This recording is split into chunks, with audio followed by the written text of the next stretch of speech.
Assalamualaikum warahmatullahi wabarakatuh. Perkenalkan, nama saya Alifati Rizkia dari kelas 10 MIPA 1. Kali ini saya akan menjelaskan tentang daur karbon dan oksigen. Pengertian daur karbon dan oksigen. Daur, siklus karbon dan oksigen adalah siklus perubahan senyawa berbasis karbon dan oksigen dari satu bentuk ke bentuk yang lain. Secara khusus, siklus ini merupakan siklus biogeokimia yang melibatkan makhluk hidup atau bio, proses di dalam bumi, dan reaksi kimia. Adapun manfaat daur karbon dan oksigen adalah untuk membantu tumbuhan hijau melakukan fotosintesis yang nantinya akan menghasilkan oksigen yang akan dimanfaatkan oleh makhluk hidup lainnya untuk melakukan aktivitas dan menghasilkan energi. Sumber terbentuknya karbon, yang pertama ialah berasal dari organisme. Karbon dapat terbentuk karena adanya organisme yang sudah mati yang mengalami proses dekomposi. Selain itu, karbon juga berasal dari respirasi yang dilakukan oleh makhluk hidup.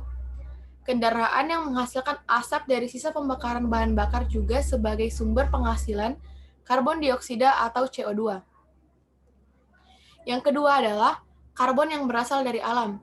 Banyak kejadian alam yang memiliki peran penting dalam terbentuknya karbon. Kejadian tersebut seperti proses aktivitas gunung berapi, yaitu erupsi vulkanik, dan kejadian kebakaran hutan, baik yang disengaja ataupun tidak disengaja. Proses siklus karbon yang terjadi pada makhluk hidup.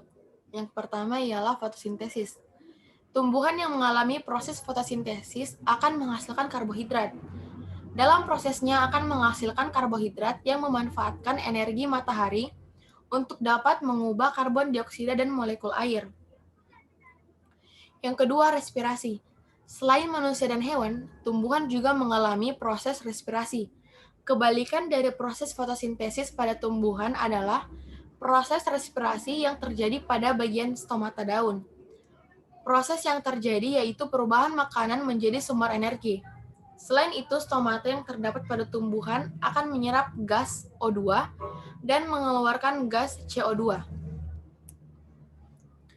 Siklus atau daur karbon pada iklim. Ketika siklus ataupun daur karbon terjadi, tentu kadar konsentrasi karbon yang terdapat di dalam atmosfer permukaan bumi serta yang berada di laut harus dalam jumlah yang seimbang. Karena apabila satu siklus tidak seimbang, maka ketidakseimbangan juga akan terjadi pada semua siklus di bumi. Terjadinya perubahan iklim yang terjadi saat ini, salah satu penyebabnya adalah jumlah karbon dioksida yang terdapat di atmosfer memiliki jumlah yang melebihi batas normal, karena temperatur udara akan meningkat seiring dengan meningkatnya jumlah karbon dioksida. Begitupun sebaliknya, apabila karbon dioksida yang ada di atmosfer konsentrasinya turun, maka temperatur akan relatif rendah. Tahapan daur karbon. Siklus karbon memiliki peran dalam menjaga keseimbangan konsentrasi karbon pada atmosfer, permukaan bumi, dan laut.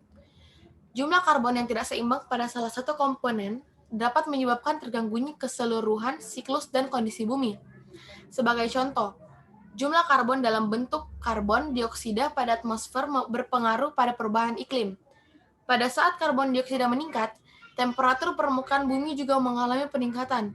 Sebaliknya, pada saat konsentrasi karbon dioksida menurun, temperatur permukaan bumi relatif organisme yang terlibat dalam daur karbon melibatkan makhluk hidup yang terdiri dari hewan, manusia, dan tumbuhan. Selain itu, organisme pengurai seperti bakteri dan jamur juga terlibat di dalamnya. Secara ringkas, daur karbon dapat dilihat melalui gambar yang ada di samping ini. Sekian dari penjelasan saya kali ini. Sekian dan terima kasih. Assalamualaikum warahmatullahi wabarakatuh. I'm feeling good.